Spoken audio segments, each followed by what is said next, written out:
ቢስሚላሂ ራህማኒ ራሂም በአላህ ስም እጅግ በጣም አዛኝና በጣም ርህሩህ በሆነው በአንድ አላህ ስም እንጀምራለን። አሰላሙ አለይኩም ወራህመቱላሂ ወበረካቱሁ። የተከበራችሁና የተወደዳችሁ የአልቁድስ ዩቲዩብ ቻናል ቤተሰብ አባላትና ታዳሚያን አልቁድስ ዩቲዩብ ከሚያቀርባቸው የተለያዩ መደበኛ ፕሮግራሞች በዛሬ መደበኛው የነቢያት ታሪክ አምድ ፕሮግራም የነብዩላህ ሱለይማን አለይሂ ሰላም ታሪክን ይዞላችሁ ቀርቧል። ታሪኩም እንደሚከተለው ይቀርባል። ታሪኩንም ማቅርብላችሁ ወንድማችሁ ከአቡ እስማኤል ነኝ። መልካም ቆይታ።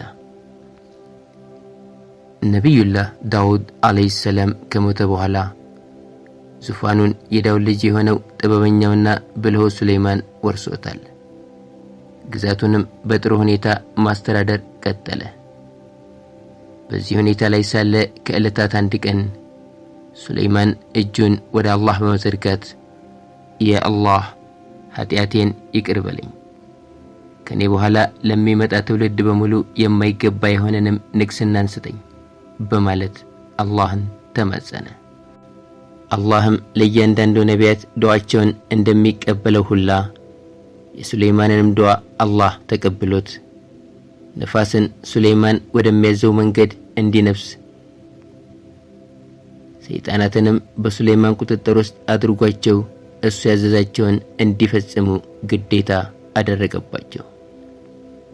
በመቀጠልም የወፎችንና የእንስሳቶችንም ቋንቋ በሙሉ አሳወቀው። ሱለይማንም አላህ በሰጠው ወደር የለሽ ጸጋ አላህን አመሰገነው። ከዕለታት አንድ ቀን ሱለይማን ወታደሮቹን ሰይጣናትን፣ ጅኖችን፣ ሰዎችን፣ ብዙ እንስሳቶችን ሰብስቦ በመጓዝ ላይ ሳለ አንዲት ጉንዳን ለሌሎች ጉንዳኖች እናንተ ጉንዳኖች ሆይ ሱለይማንና ወታደሮቹ እየመጡ ነው፣ ሳያውቁ በእግሮቻቸው እንዳይጨፈልቋችሁ ወደ የቤታችሁ ግቡ በማለት ስትናገር ሰማት።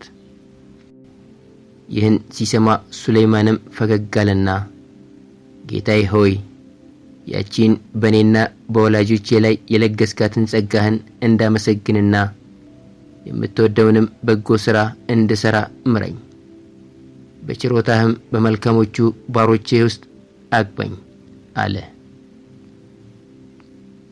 ሱለይማን ሰራዊቶቹን ከሰበሰበ በኋላ የቀሩትን ማጣራት ጀመረ። ሁሉም መጥቷል።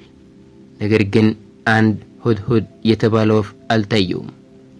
ከዚያም ሁድሁድ ለምን አይታየኝም? ወይስ ራቅ ብሎ ሄዶ ነው? ብርቱን ቅጣት በርግጥ እቀጣዋለሁ፣ ወይም በርግጥ አርደዋለሁ፣ ወይም ግልጽ በሆነ አስረጂ ምክንያት ይምጣልኝ አለ። ከዚያም በማግስቱ ሁድሁድ መጣና ሱለይማን ፊት ቆመ። ሱለይማንም የት እንደነበረ ሲጠይቀው ሁድሁድ እንዲህ አለ፣ እኔ ሰባ የሚባል አካባቢ ሄጄ ነበር። አንድ ሁሉ ነገር የተሟላላትንም ንግሥት አገኘው። ትልቅ የሆነም ዙፋን አላት። ነገር ግን እሷንም ሆነ ሕዝቦቿን ለአላህ መስገድ ሲገባቸው ለፀሐይ ሲሰግዱ ተመለከትኳቸው አለው። ሱለይማንም እስቲ ይህን ደብዳቤ ይዘህ እሷ ዘንድ ወስደህ ጣለው። ከዚያም ራቅ ብለህ ምን እንደሚከሰት ተመልከት። እውነት እንደተናገርክና እንደዋሸህ እናያለን አለው። ሁድሁድም የሱለይማንን ደብዳቤ ይዞ ወደ ሰብዓ ምድር ይከንፍ ጀመር። ልክ የሰብዓ ምድር እንደረገጠ ወደ ንግሥቲቱ ቤተ መንግሥት በመግባት ንግሥቲቱ ጸሎት ላይ ባለችበት ሁኔታ ሱለይማን የላከውን ደብዳቤ ጣለላት። ንግሥቲቱም ጸሎቷን አጠናቃ ቀና ስትል ይህን ደብዳቤ መሬት ላይ ወድቆ አገኘችው። ደብዳቤውንም ከፍታ ስታነበው ደብዳቤው እንዲህ ይላል፣ ይህ ከሱለይማን የሆነ መልእክት ነው። በአላህ ስም እጅግ በጣም ርህሩህ እጅግ በጣም አዛኝ በሆነው በእኔ ላይ አትኩሩ፣ ታዛዦችም ሆናችሁ ወደ እኔ ነው የሚል መልእክት አነበበች። ይህም መልእክት እንዳነበበችውም ወዲያው አማካሪዎቿንና የጦር መሪዎቿን በመሰብሰብ ስለ ጉዳዩ አማከረቻቸው።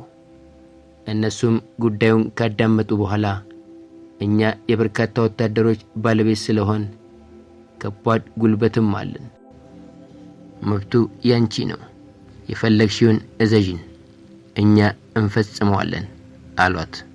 እሷም ንጉሶች አንድን ከተማ ገብተው ከወረሩ ያን ከተማ እንዳልነበር አድርገው ያበላሹታል፣ የከተማይቱንም የተከበሩ ነዋሪያንንም ያዋርዳሉ።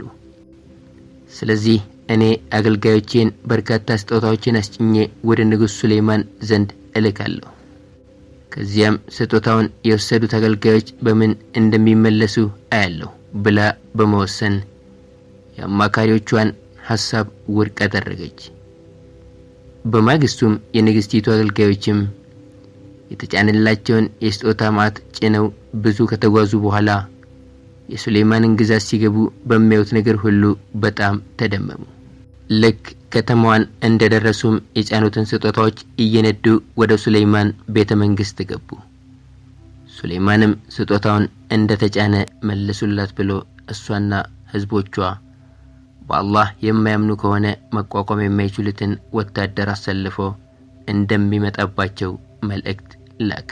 ስጦታውን ያመጡት መልእክተኞች ስጦታውን ይዘው ከቤተ መንግስት ግቢ ልክ እንዳወጡትም ሱሌይማን ሰራዊቶቹን ሰብስቦ እናንተ መኳንንቶች ሆይ ንግስቲቱና የንግስቲቱ ህዝቦች ሙስሊም ሆነው ሳይመጡኝ በፊት የንግስቲቱን ዙፋን እዚህ የሚያመጣልኝ ማናችሁ ነው ሲል ጠየቀ።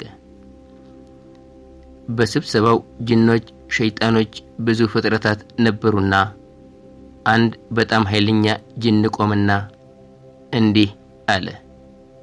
አሁን ቁጭ ካልክበት ዙፋን ከመነሳት በፊት እኔ ሰባ ሄጄ የንግስቲቱን ዙፋኑን ላምጣለህ፣ እኔም ታማኝና ኃይለኛ ነኝ አለው። አንድም የአላህን ስሞች ሁሉንም ጠንቅቆ የሚያውቅና ዱዓው ሙስተጃብ የሆነ ሰውዬ ከማዕከላቸው በድጋልና ለሱሌይማን አለይሂ ሰላም እንዲህ አለው። እኔ አይንህን ከመርገብገቡ በፊት ዙፋኑን ፊትህ አስቀምጥልሃለሁ አለና ሱሌይማን የአይኑን ቆብ ዘግቶ እስኪ ከፍተ ድረስ የንግስቲቱ ዙፋን ፊት ለፊቱ ቁጭ ብሎ አገኘው። ነቢዩላህ ሱሌይማንም ይህን ሲመለከት ይህ ከጌታዬ ችሮታ ነው፣ የማመሰግን ወይንም የምክድ መሆኔን ሊሞክረኝ ቸረልኝ። ያመሰገንም ሰው የሚያመሰግነው ጥቅሙ ለራሱ ነው፣ የካደም ሰው ጌታዬ ከርሱ ተብቃቂ ቸር ነው በማለት ጌታውን አመሰገነ። ከዚያም ሱሌይማን ጅኖችን ባህር ላይ መስታወት በማንጠፍ እዚያ መስታወት ላይ ይህን ዙፋን አስቀምጡበት አላቸው። ጅኖችም በሱሌይማን ትእዛዝ መሰረት ባህር ላይ መስታወት በማንጠፍ ዙፋኑን መስታወቱ ላይ አስቀመጡት። ንግስቲቱ የሱሌይማንን ግዛት ገብታ የግዛቱን ስፋት እየተመለከተች በጣም ተገረመች። በመጨረሻም ሱሌይማን ንግስቲቱን ከተቀበላት በኋላ ባህር ላይ ወደ አስገነባው ቤተ መንግስት በመውሰድ ያንቺ ዙፋን እንዲህ አይነት ነው እንዴ አላት። እሷም አዎን ልክ ራሱን ይመስላል አለችው። እሱም በሂጂ ዙፋንሽ ላይ ቁጭ በይ አላት። እሷም መስዋዕት መሆኑን አላወቀችም። ባህሩን ብቻ አይታ ዙፋኗ ጋር ልትሄድ ልብሶቿን ወደ ላይ ስትሰበስብ ሱሌይማንም ባህሩ እኮ አንቺን አያገኝሽም፣ ይህ ባህር ከላዩ መስታወት ተነጥፎለታል፣ ሂጂ ግቢ አላት። ያን ጊዜ ንግስቲቱ ሱሌይማን ነብይ እንጂ ተራ ንጉስ አለመሆኑን በመረዳት ጌታዬ ሆይ እኔ ነፍሴን በደልኩ፣ ከሱሌይማንም ጋር ሆኜ ለዓለማት ጌታ ለአላህ ታዘዝኩ አለች። ከዚያም ሱሌይማን በንግስና ሆኖ ብዙ ዓመታትን ኖረ። ሱሌይማን አንድ ባህር ያለው፣ እሱም አንድ ቦታ ሲሰግድ ከአቅራቢያው አንድ ችግኝ ከተመለከተ ስምሽ ማን ነው ይላታል። ችግኛም እከሌ ብላ ስሟን ትነግረዋለች። ሱሌይማንም ለምንድነው የተፈጠርሽው ሲላት ችግኛም የተፈጠረችለትን ዓላማ ትነግረዋለች። ከለታት አንድ ቀን ነብዩላህ ሱለይማን ሰግዶ ቁጭ ባለበት አንዲትን ችግኝ ተመለከተና ስምሽ ማን ነው አላት።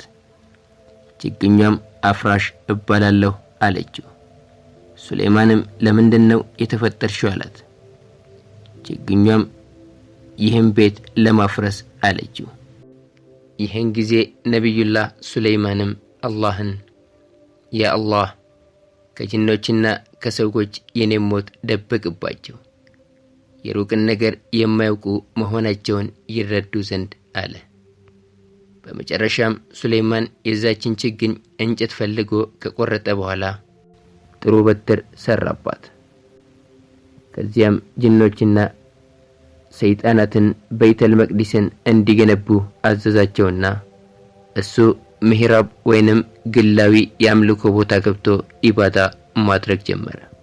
ብዙም ሳይቆይ እዛው ምሕራብ ውስጥ ሳለ በተወለደ በ52 ዓመቱ በትሩን እንደተረገፈ የሞትን መራራ ጽዋ ቀመሰ። ይሁን እንጂ ጅኖችም ሆኑ ሰይጣናት የሱለይማንን ሞት አላወቁም። ብቻ እሱ የሚያያቸው መስሏቸው ለአንድ ዓመት ያለማቋረጥ ሲገነቡ ከረሙ። ጅኖችና ሰይጣናት ሱለይማን በሕይወት ሳለ እሱን ማየት አይቻላቸውም ነበር። ካዩትም ወዲያው ነበር የሚቃጠሉት። አሁን ግን ሱለይማን አንድ ዓመት ሙሉ እዚያ ምሕራብ ውስጥ መቆየቱ አጠራጥሯቸዋል። አንድ ሰይጣን ለማጣራት የሱለይማንን ኑር እንዳያቃጥለው በመጠንቀቅ ወደ ምሕራቡ ዘንድ ጠጋ ብሎ ወዲያው ዞር አለ። ግን አላቃጠለውም። አሁንም እየሮጠ ጠጋለና ዳግም በፍጥነት ተመለሰ። ይሁን እንጂ ድሮ የሚያቃጥላቸው ነገር አሁን የለም። ይህን ጊዜ ቀስ ብሎ ወደ ምሕራቡ ዘልቆ ሲገባ ሱለይማን ከሞተ በኋላ ዓመት ሙሉ የተደገፈባት በትር አፈር በልቷት አስክሬኑ ወድቆ አገኘው። ይህን ጊዜ ሰይጣኑ ወጥቶ ለሁሉም የነብዩላህ ሱለይማንን አለይሂ ሰላም መሞት ነገራቸው። ጋኔኖችም የሩቅ ምስጢር የሚያውቁ በሆኑ ኖሮ በአዋራጅ ስቃይ ውስጥ የማይቆዩ እንደነበሩ ተረዱ። ሱረቱ ሰባ። የአላህ ሰላምና እዝነት በአላህ መልእክተኛ በነብዩላህ ሱለይማን ላይ ይሁን። የዛሬን በዚህ አበቃን። በሌላ ተመሳሳይ ፕሮግራም እስከንገናኝ የአላህ ሰላምና እዝነት እንዳይለያችሁ እየተመኘን በዚሁ እንሰናበታችኋለን። والسلام عليكم ورحمة الله وبركاته. منج البداية والنهاية الجزء الثاني القرآن الكريم.